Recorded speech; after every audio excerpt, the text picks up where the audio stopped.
Sat Sri Akal, Namaste, hello and welcome to the Truth Tribe Show. I'm your host Ravi Toor, and today is a special day for us. We are discussing food, entrepreneurship, and life of an immigrant with our very special guest, Mr. Vikram Vij. Sir, welcome to the show. Namaste, Sat Sri Akal, Adab, Shalom, and everybody. So looking forward to sharing my journey and my past and our future goals with all of you listeners.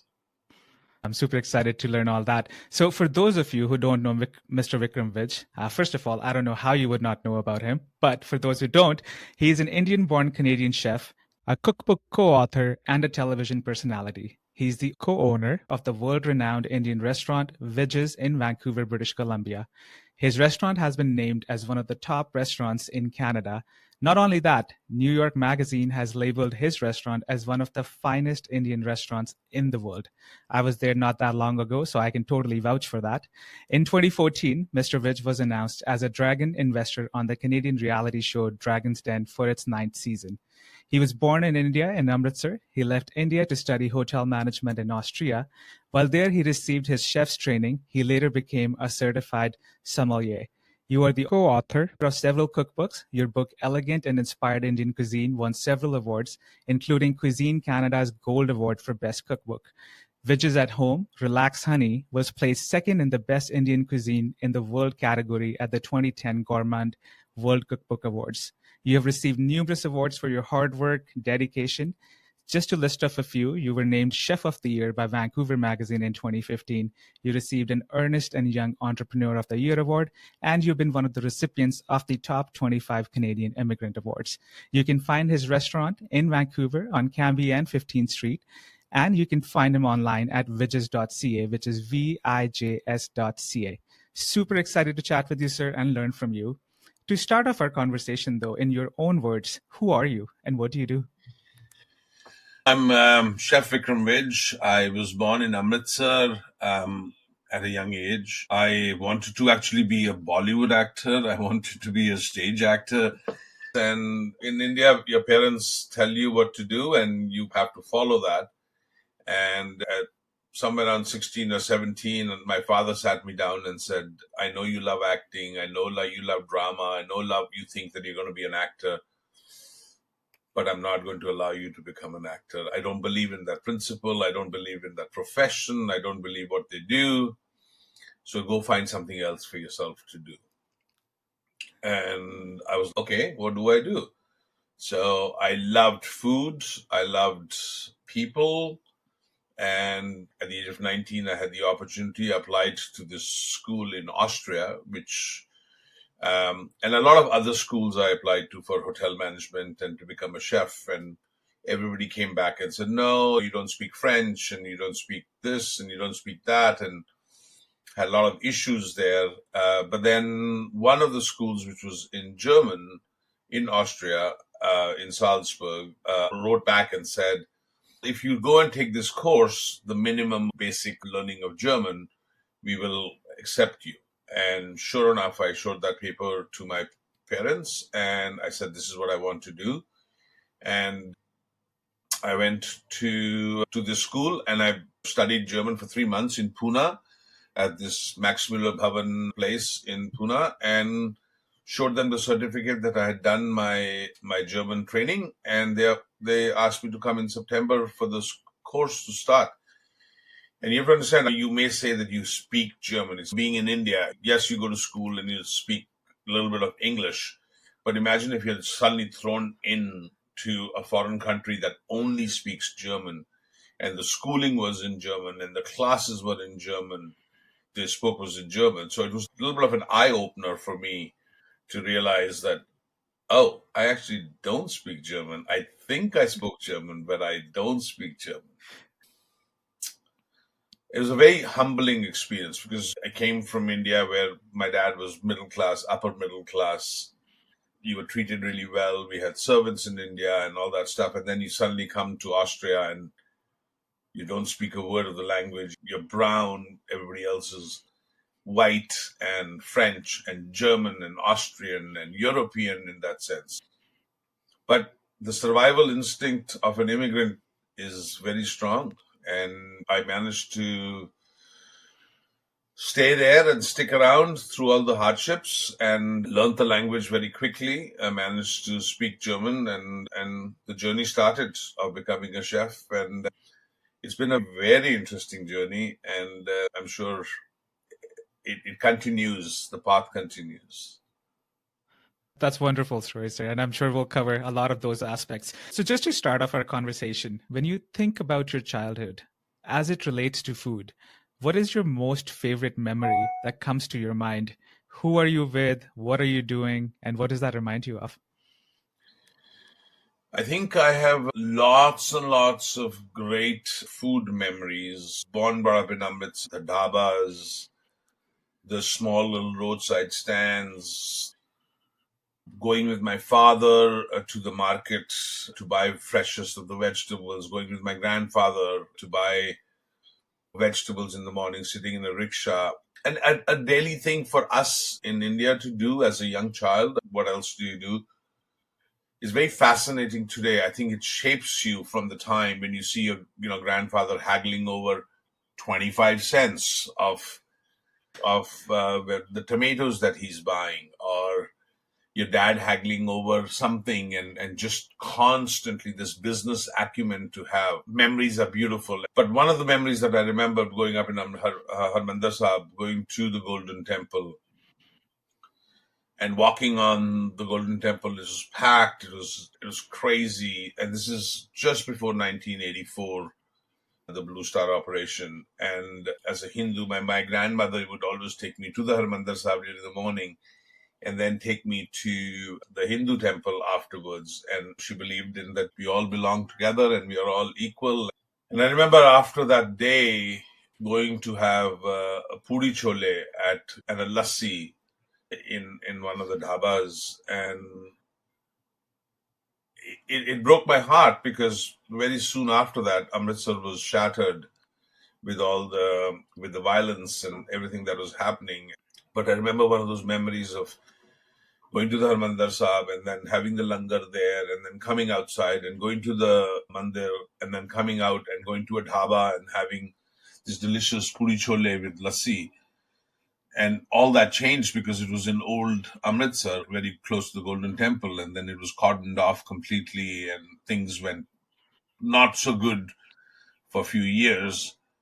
And then I had left India to come to Austria to become a chef. This is in 1984, I'm talking about, the year Indira Gandhi had attacked the Golden Temple. The Golden Temple, yeah.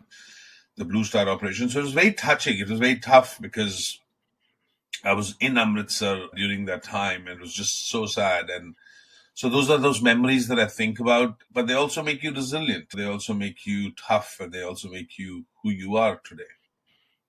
Yeah, that was a dark period for Amritsar, 1984, and then the years that followed after that.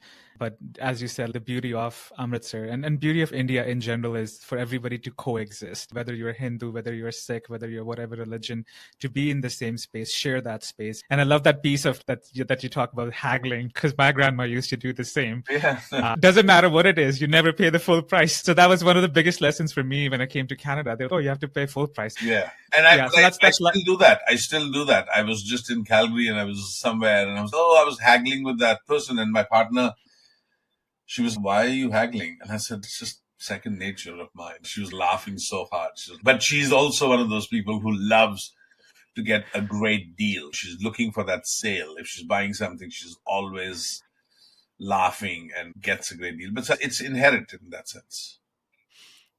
Yeah, 100%. So a question on that. What is your definition of successful, and who do you consider successful? I think success to me is somebody recognizing you for the work that you have done. It's not the amount of money that you have in the bank account. Of course, that matters. But what really matters is when somebody looks at you and says, he changed the way Indian food is perceived, or Vij's changed the way Indian food is perceived in North America. And that to me is extremely important, and leaving a legacy behind. When somebody looks around and says, oh, he was the first Indo-Canadian dragon, which was a big deal. But on the other hand, it also means that I inspired younger entrepreneurs, younger people who were out there to say, if a blind cook, Vikram Vij, can become a dragon one day, so can I. And so to me, that is very important. That is success. When somebody looks at you and says, thank you very much, we had a delicious meal at your restaurant, or somebody says, the service was great, you really embodied the true essence of Indian hospitality into your food, that to me is success. To be loved for who you are and what you've done, that is success. Money comes and goes.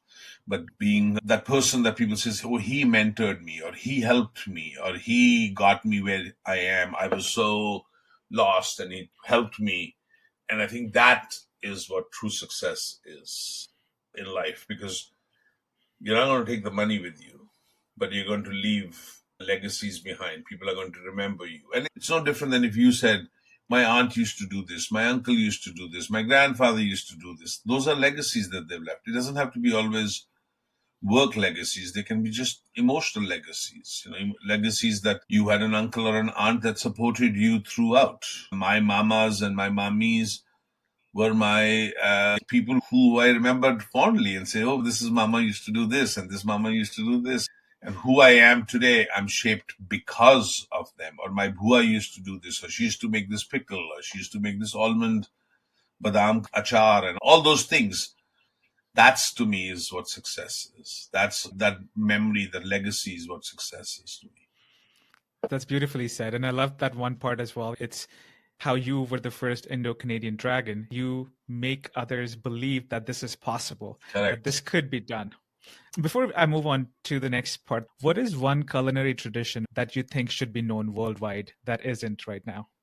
As an Indian tradition, I think the biggest trait that I tell people to have is to use your hands when you eat Indian food. When you take that roti and you mop up that sauce or that achar or that pickle and you put it in your mouth and you go that feeling of having this beautiful flavors of food and spices in your mouth through your hands, I think is the best tradition that we can impart to the rest of the world, to use your hands when you're eating food. Because when you eat food with your hands, it's a proven fact that there is this beautiful feeling of nostalgia. You start respecting that vegetable. You respect that chicken. If there's one thing that I would say is to use your hands when you eat food. Just use your hands. It doesn't have to be all the time, but if there is something there, don't be so hypochondriac and not use your hands when you're eating food. Yeah, 100%. I could agree to that, especially when people are eating meat with bone in it. And one of the reasons why we call lamb popsicles at Vij's is because I thought I wanted people to pick up the bones and just gnaw at it. And let's move over to your journey in Austria, where you started your hotel management. What were those initial days? You were super young when you were there. Can you walk me through those first few years? 1984, you leave India, and I've never sat on a plane before. And the first time I ever sat on a plane was a flight from Bombay to Frankfurt, and from Frankfurt to Salzburg. And I still remember this day, super nervous, scared as hell. And the air hostess comes in and says to me, put on your seatbelt. And I'm like, what's a seatbelt? Because in India, we didn't have seatbelts in our cars. We just jumped into the car. We never had seatbelts. So landing there in Frankfurt, completely lost. Everything was in German. Just had the number and the gate number. Scared as hell. Crazy as hell. Finally get to Austria. Finally get to Salzburg after hours and hours of being scared. But there was no place to stay because I thought I had a place that was reserved by a cousin of mine, but it didn't happen. So I put my bag somewhere and I walked around and knocking on people's door and said, can I just have a room for one day? Can I have a room for one day? Anyway, finally managed to get the place. And my story is no different than most immigrant stories. It's no different than that person that came to Brampton, or that person that came to Mississauga, or that person that came to Edmonton. Or immigrant stories are all pretty much the same, which starts at the point where They had nothing, got themselves together. But I think the worst part for me was I didn't speak a word of German at the time when I got there, which meant I was completely lost. So when the school started, you're sitting there for 8 hours a day in the school and you don't understand a word of it. And it would be no different than if a Punjabi is going to an English medium school and they haven't studied in there. If you look at some of the immigrants that came in 1930s and 40s, hats off to them in British Columbia or in Toronto or in Canada or anywhere else in Canada, Nova Scotia, the Punjabis that came from India, from their prints, those ladies that came are the aunties that work in the kitchen today who barely speak that language. You and I have the advantage. I went to an English medium school. I can see that you went to an English medium school, whether you're in Ludhiana or in Patiala or anywhere else. But we went to school, English medium. English was part of our repertoire. We studied it. We studied everything in English. Correct. But imagine those Indians in the 1930s and 40s and 60s that came that didn't speak a word of English. उन्होंने पढ़ाई की नहीं सी, उन्होंने पता ही नहीं सी. They had never studied. They had no idea. And to come here and be successful by farming, by sheerly working hard, puts my journey a little bit quieter. It humbles you to think about it. So being in Austria at that time, without speaking the language, was very tough to go to school. And the good part was I learned how to I had a photographic memory. So if I looked at something on paper and I read it and I kept reading it over and over again, I would memorize the whole thing. So the best part of it was I had this photographic memory. So if the question was asked something and I would recognize one or two words in it, I would write the whole thing down. It was called mugging. We mugged the whole chapters, basically. Yeah. So that was an advantage to us to study and manage to learn. But the prejudice against us Indians that we were brown and that we weren't allowed to make main courses, for example, was very hard. Because you had come from an upper middle class family and now you were being treated as a little bit, oh, you're not as good. But then you overcome it. You overcome it by sheerly working hard. You overcome it by sheerly showing off that you can work hard. And it was definitely an eye-opener after a year saying, oh, shit. And there was you crossed a fork after a year. Either the school sent you back because you weren't doing that well, or you worked hard to stick around and see what happens. So we were around probably 30 of us that started the school in the hotel management. And by the time I think we passed, there was only 7 or 8 of us that passed. And only 2 or 3 of us are still in the restaurant business. Rest of them all gave it up because it's a tough business. It's a tough business for being in the kitchen or being an entrepreneur. So it is tough. So those early days were extremely confused. Am I doing the right thing? Do I have this aptitude? Do I want to do this? Can I do this? Can I do this in a foreign country? Can I survive in a foreign country? But then as years go by, 2 years go by, 3 years go by, then you feel the confidence. Okay, I'm getting by. I can do this. So after 5.5 years, I got an opportunity to come to Banff and work at the Banff Springs Hotel, which is beautiful, gorgeous. And I haven't looked back since then. Banff was beautiful, and then came to Vancouver in 1994. Vij's first opened. So 10 years after I had left India, having studied for 3 years and worked for another 6 years, I was ready to open up my own place up. And my dad was in Bombay at the time, and I asked him to come and help me to open up a restaurant. And he came with cash in his pocket. And we first opened a small 23-seat restaurant on West Broadway in Granville. And it was like a little electric stove. It was called Cafe Arabia. It was actually an Arabic restaurant. And I didn't have the money to flip it to an Indian restaurant. So I had 4-burner stove, electric stove. So I would make the dish up, I would put it on the pass, and then I would turn around and give it a little wipe and then serve it. It was a one-man show. And then my parents would come from Richmond around 3:30 or 4 o'clock, and they would help me wash dishes and clean because I didn't have enough time to do all that stuff. Today, people look at it and say, you're successful and you've done this well and you've done this hard, but the path to get there has been riddled with a lots of ups and downs and stresses and arguments and fights and discussions and loss of things and loss of friendships and loss of relationships, lots of other stuff. So any entrepreneur out there will know that in order to have achieved something, you don't see the amount of hard work that goes behind it, those late nights. And I'm sure you heard what happened last Tuesday at Vij's, and it was very hurtful. But you have to believe in the democracy. You have to believe in the equality. You have to believe in the fact that this is what you need to do for the next generation. You have to be there for them.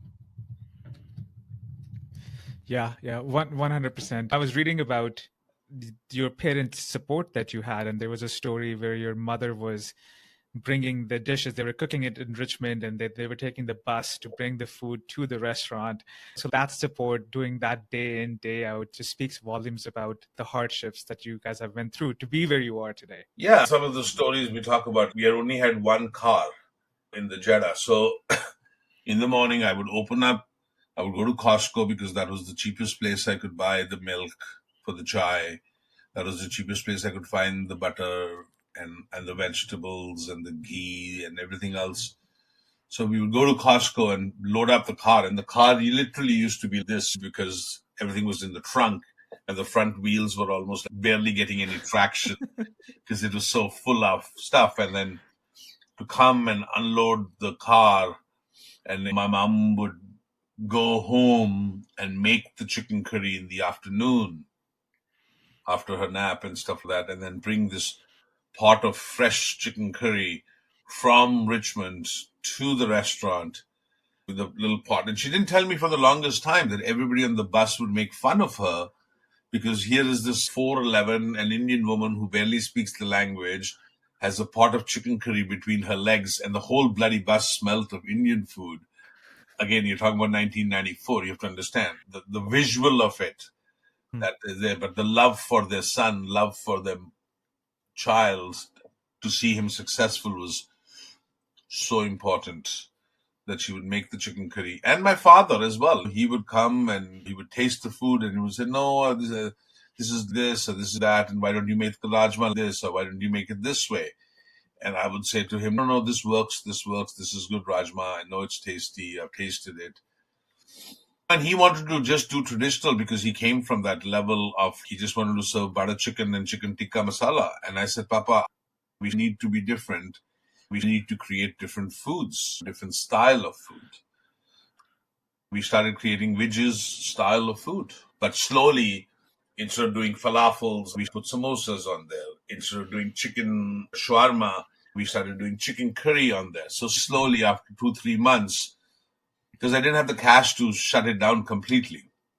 And then one weekend on a Friday, I decided, so once we shut down, I brought everything down and I called it Vij's. So when people came on Monday, they were, oh, it was an Arabic restaurant called Cafe Arabia. But I was still there. The room looked really cute, very pretty. And because I worked all weekend to make it really pretty, I have that eye for the detail. And people were, okay. And then a food writer came in and tasted my mom's chicken curry and loved it. And she wrote a beautiful review, and here we are. 30 years down the road, we'll be celebrating 30 years of Vij's in 2024. That's special. So congratulations to you and the family for that. Thank you. It's 30 years of hard work.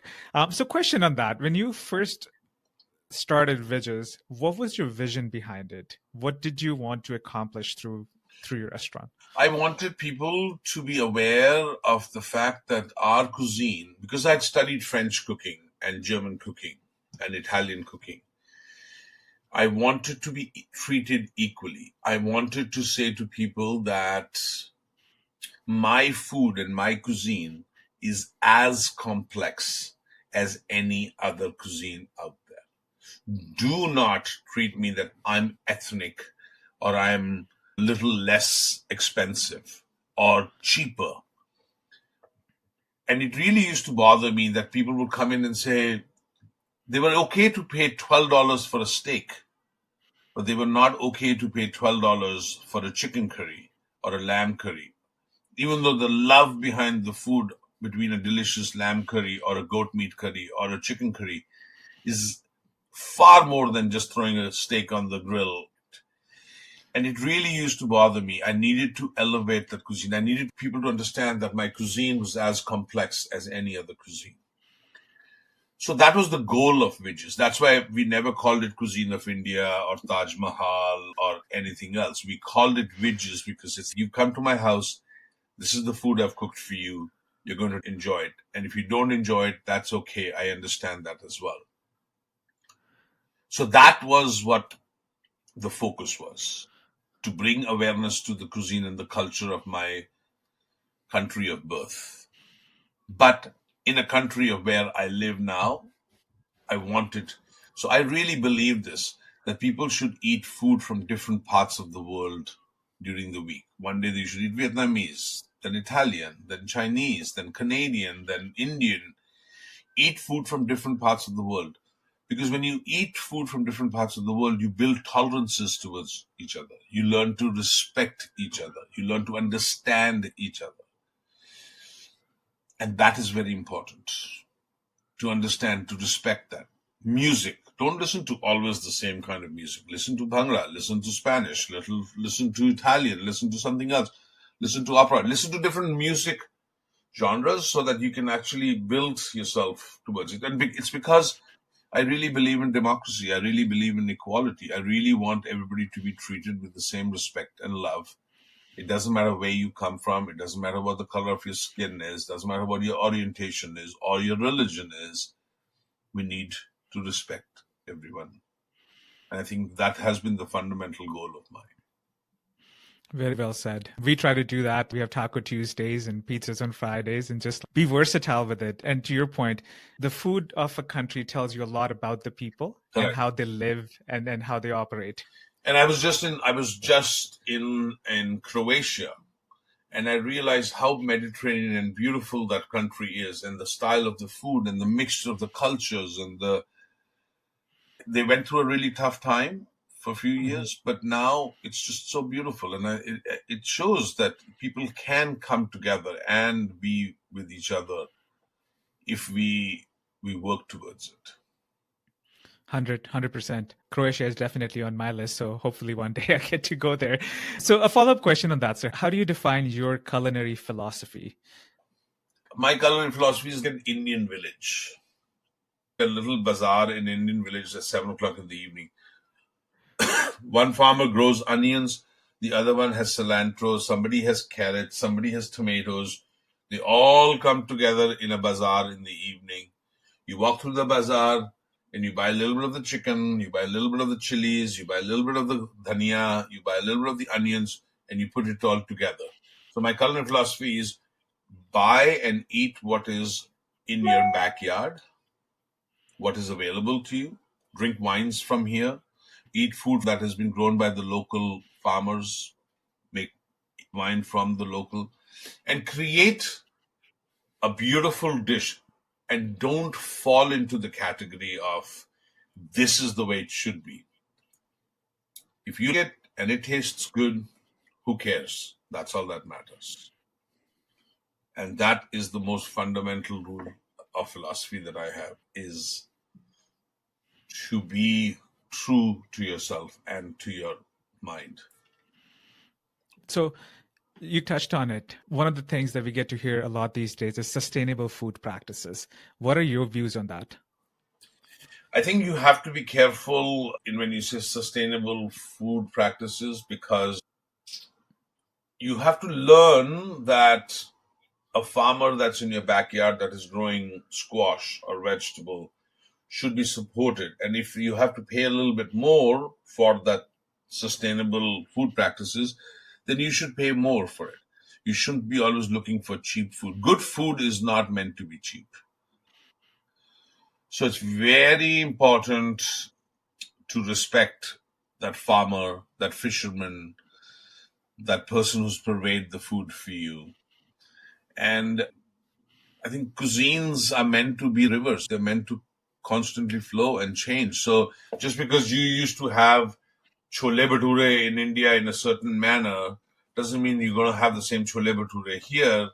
The chickpeas are different, the water is different, the masala is different, the dough is mixed. So just respect the food that's in front of you and enjoy that rather than anything else. Yeah. So Indian food is so diverse, right? You go north to south, east to west, so many flavor profiles. How do you go about creating and crafting your menu? You play with different spices. You say, okay, I do a dish from northern India, then I'll do someone on the southern India. So using more of coconut milk, using a little bit more of the fish curry. You just come up with it. It's asking a musician, what style of genre do you play? You just have such a huge repertoire. The notes are the same. The notes are exactly the same. The cumin, the coriander, the cloves, the cinnamon, the ginger, the garlic, those are all the same. What is different is how you create that music.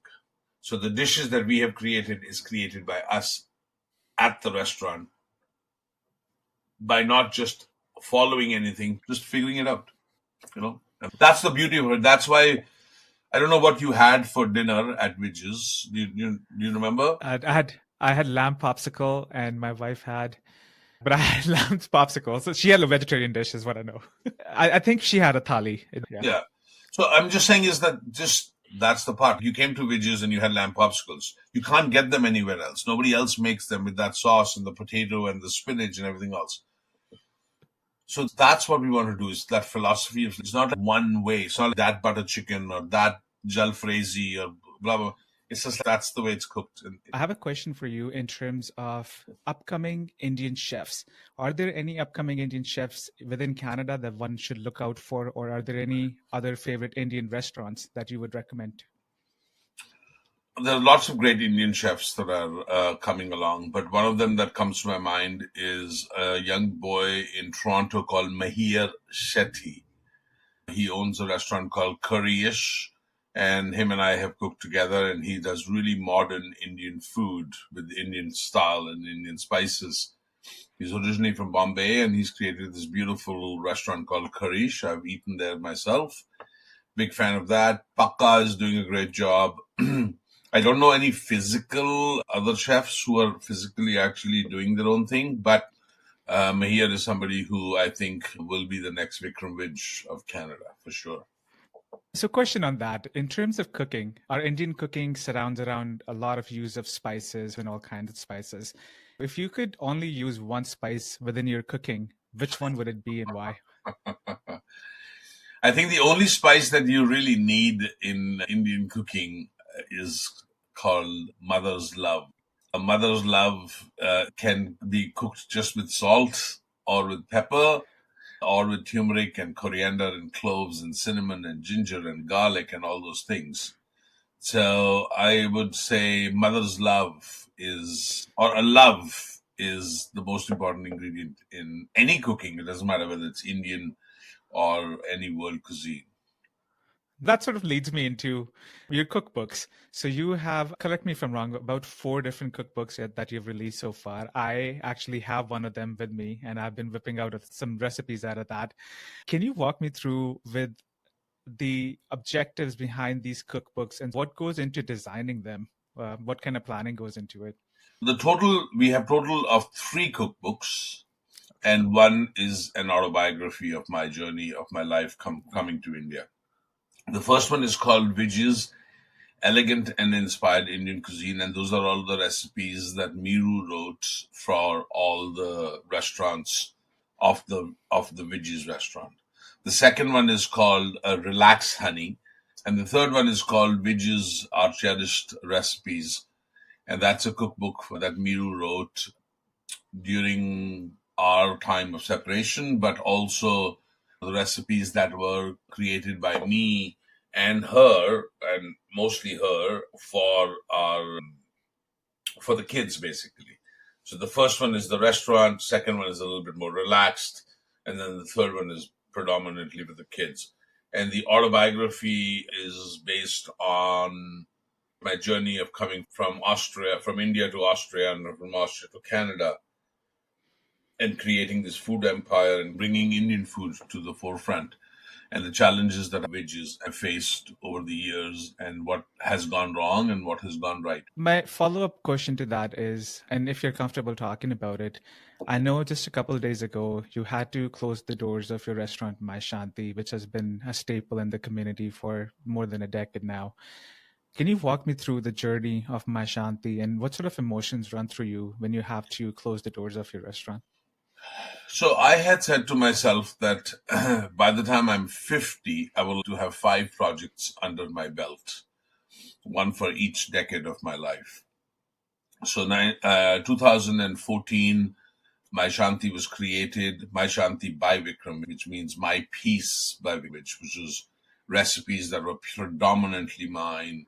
I had created them, what I felt was what was needed.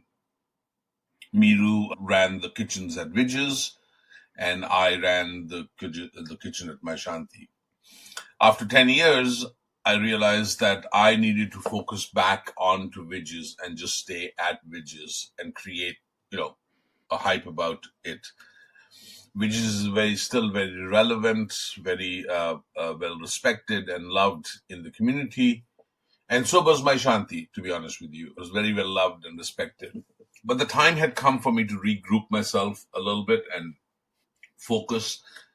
Now that I'm going to be 60 this year, I wanted to start fine-tuning all these things and give up things that were not relevant to me, because I wanted to just focus on myself and my new relationships.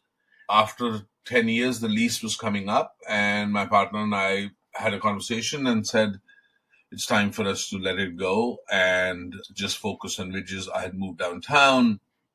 It was definitely an emotional moment because it was so personal for me, and the recipes and the kitchen staff that I had created was amazing. But sometimes you have to let go of things in order to open other doors. And this was one of them, that I needed to shut that down so that I could just focus on Vij's and create Vij's style of the food. So my follow-up is around the restaurant industry then. The restaurant industry has went through a major shift during pandemic and post-pandemic as well. If you were to make any changes, let's say 3 in this case, whether from an operator standpoint or a consumer standpoint, what changes would you like to see?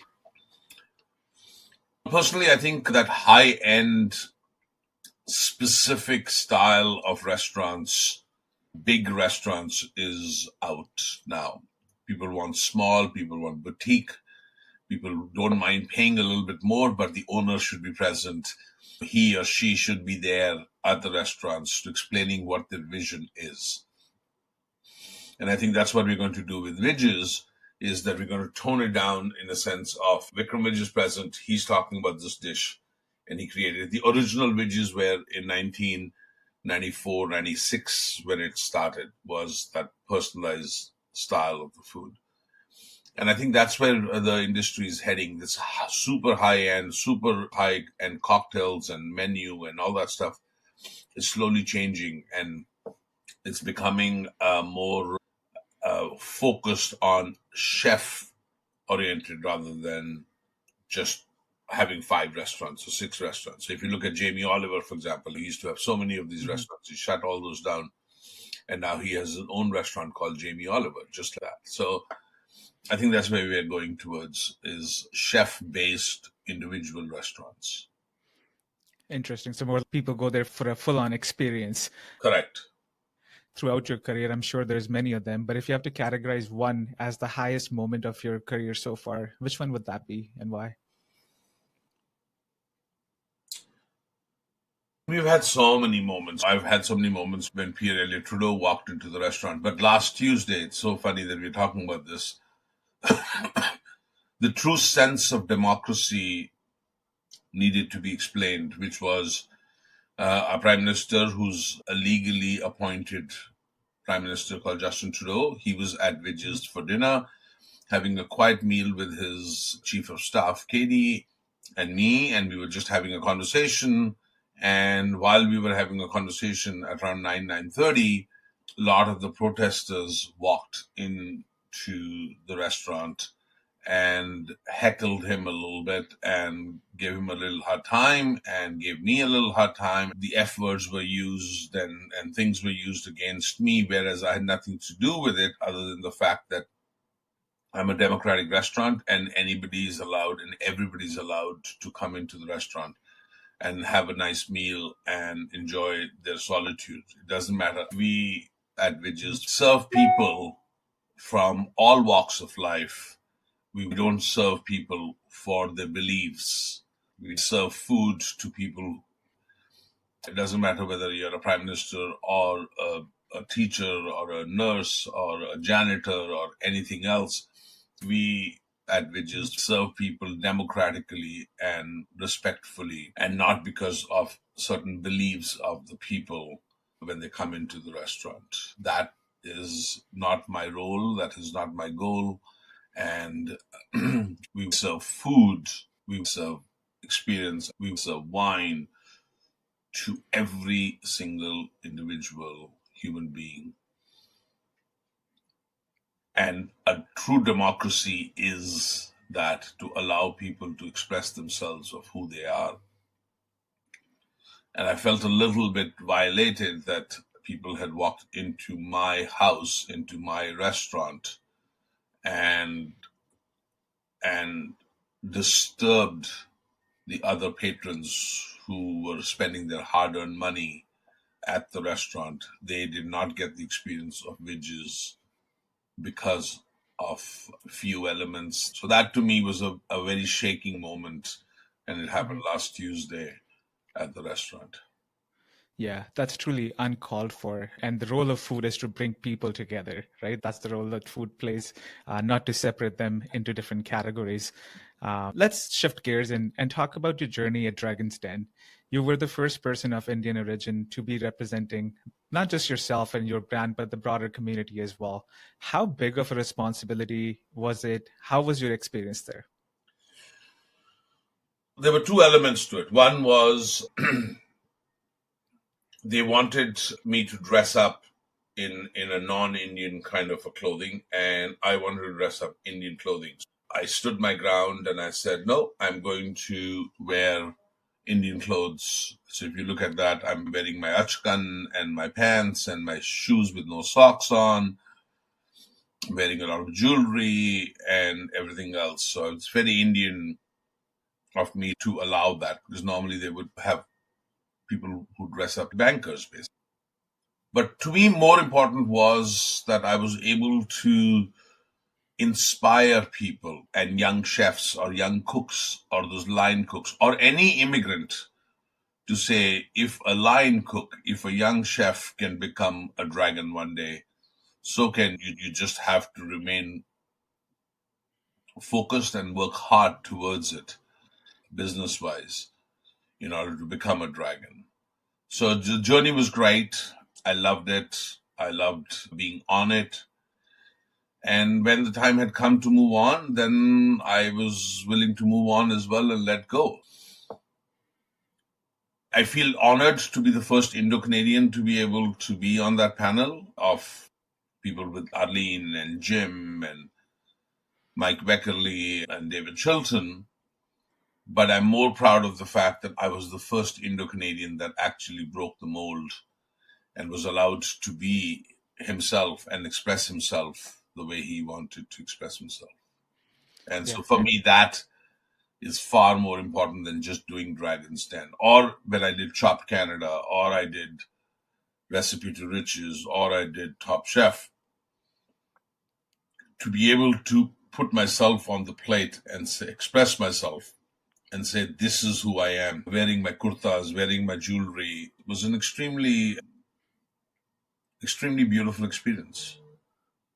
Yeah, yeah. And you set the bar for everybody, made them believe that they can achieve that as well, as we were talking previously as well. So yeah, kudos to you. And I've watched that episode, the whole season. What would be some top categories of an entrepreneur if you have to list off a couple? First of all, the tenacity and the balls to lose money, because I came empty-handed into this country and we did well. And so to be able to take that risk and say, yes, I'm willing to put my heart and soul in it and lose it if I have to, not hoard the money, but share the money kind of. The other thing is you're going to have 10 failures and 1 success. And that success may not even ever come. Success is not a pill that you take at nighttime and in the morning you're successful. It doesn't work that. So you may fail 10 times and you keep failing 10 times. And you just have to brush yourself and get up and do what you need to do. And then the biggest thing for me is that motivation, that creativity cannot go away. So if you're thinking of doing something, you have to constantly see, okay, if this didn't work, then this might work. And if that didn't work, then this may work and this may not work. And it's making a dish in the kitchen. You don't get up in the morning and the dish is perfect. You make the dish, doesn't taste so good. You get back to the drawing board and then you go back and make it again. And then you go back again and you make it again. And after 10 times of tasting really bad food, the 11th time the food tastes delicious. And then you're, okay, I got it. So that's how I see entrepreneurial spirit. Yeah, yeah. Keep pushing it every day. As they say, Rome wasn't built in a day, but they kept chipping away at it every single day. Pretty much that. So you talked about failure. Do you have a favorite failure of yours, a failure that then set you up for success later in your life? I've never thought of it as a failure. I've thought of it as a learning. A setback, perhaps? Yeah, a learning curve, a setback. And I think one of it was the production facility that we had opened, thinking that people were going to just flock towards the food right away. And the success of Rangoli made me go out and spend a lot of money and buying a piece of land and creating a huge facility.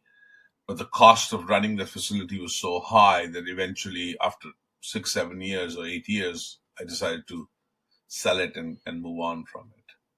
And so it took me 10 years to figure out that, okay, I can't. And it's the same thing with my Shanti as well, or anything else.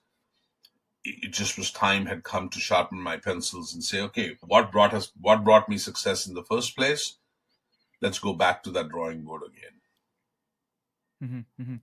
So I guess my question is, if you were to give your 20-year-old self an advice, what would that advice be based on all your life experiences so far? Keep doing exactly what I did. I didn't do anything wrong.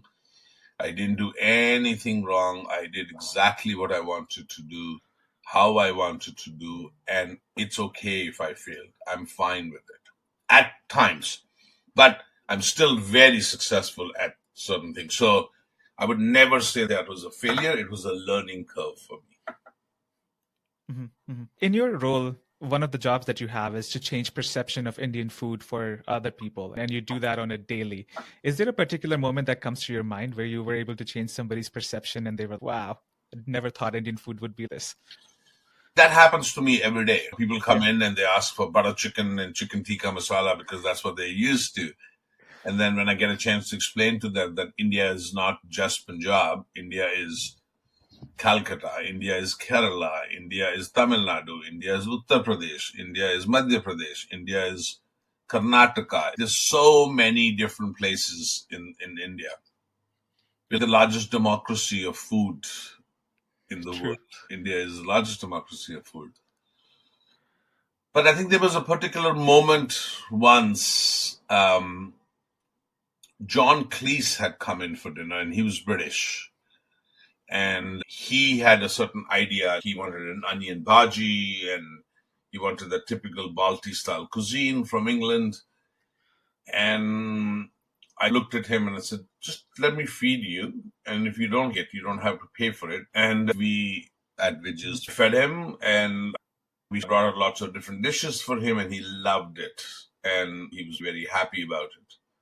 And I think that moment was, okay, if John Cleese, who's so British, so old world, can change his mind, so can I change people's minds. And sometimes I find Indians not wanting to accept my food. They think it's too fusiony, but they have to take it with a grain of salt and say, okay, this is the way it is.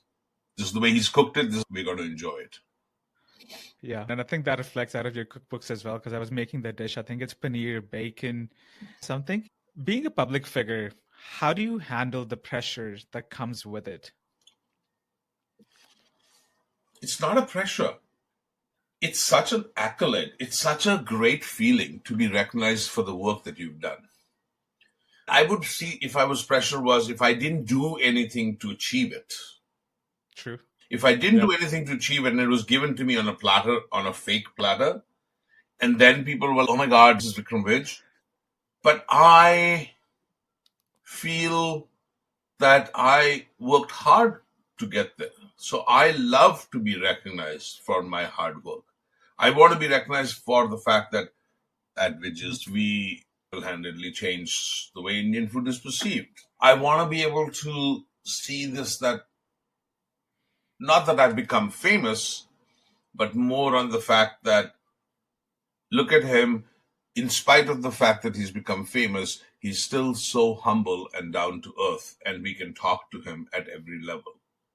Mm-hmm. That he's clearing plates, that he's vacuuming the floor, that he's washing the dishes. That humility is very important.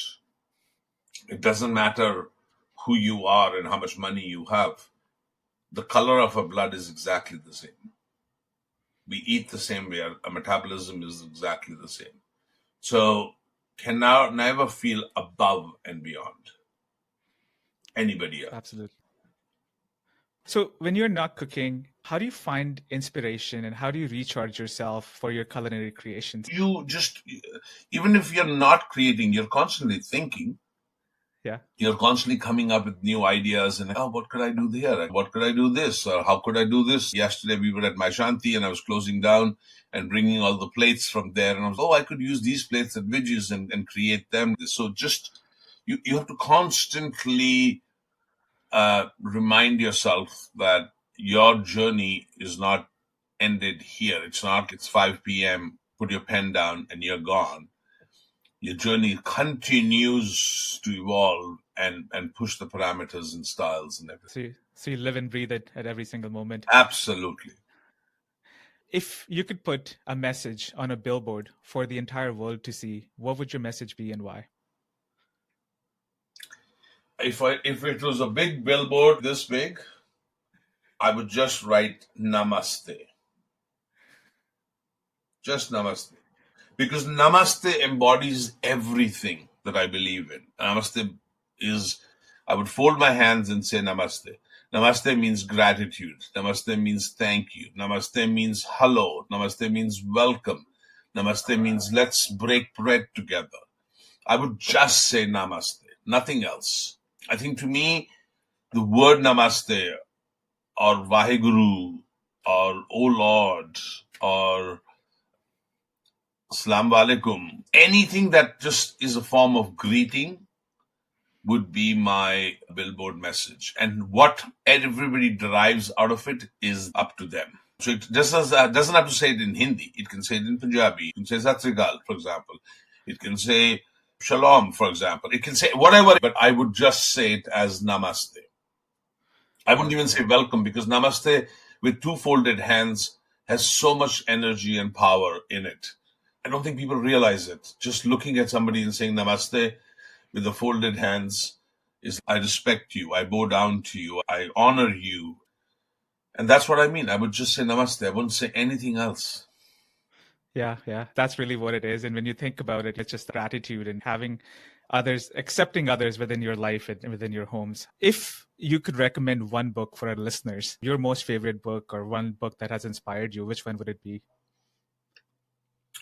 There are so many great books, but I think A Suitable Boy by Vikram Seth would be one of them. Rohington Mysteries book, Such a Long Journey, was amazing. Shantaram was amazing. So many books. I'm a big book fan, so I love my books. I love reading books. I love having books. I don't think there's any one single book, but I think if you should read one book is My Journey, autobiography of it, because it encompasses a lot of life lessons in that book. Yeah. I'll recommend that to everybody, and I'm sure going to jump on it. How do you see the Indian food on the global scale within the next 5-10 years? What is your vision with that? I think what's going to happen is that everybody is going to start eating Indian food once a week. And then they're going to eat Chinese and Italian and Vietnamese and Cambodian and Iranian and Afghani and food from different parts of the world. I think India world is going to become smaller in integration of the food. So it won't be just meat and potatoes. It'll be different kinds of foods from different parts. I think tolerances will go up a little bit more because you eat food from different parts of the world.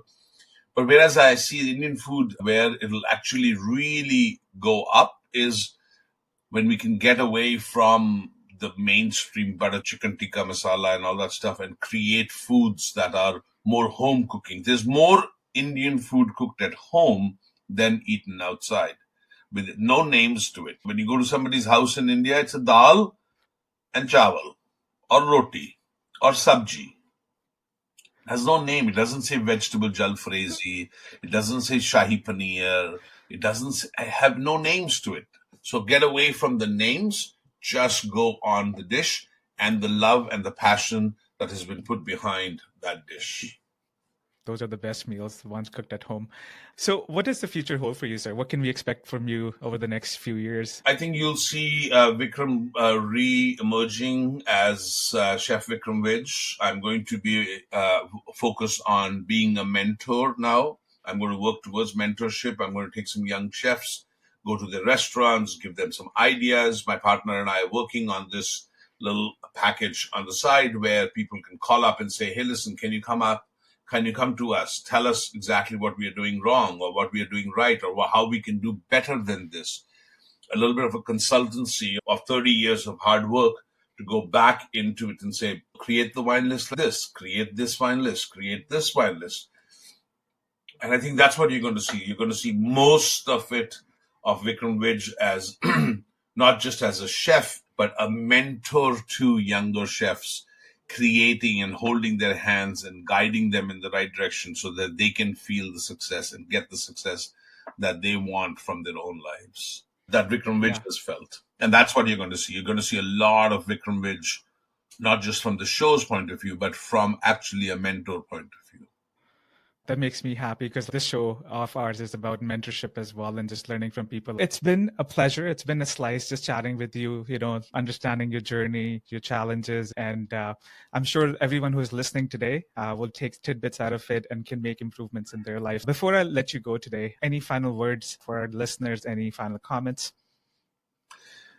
Namaste. And please make sure that no human being, no living being is ever discriminated for either the color of the skin or their beliefs, because we are all equal and we are human beings.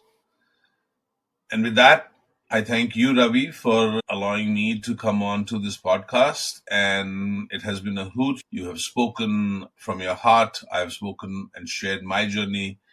And I hope the next phase of my journey with me and my partner inspires other people to do better. Thank you. Namaste. Sat Sri Akal.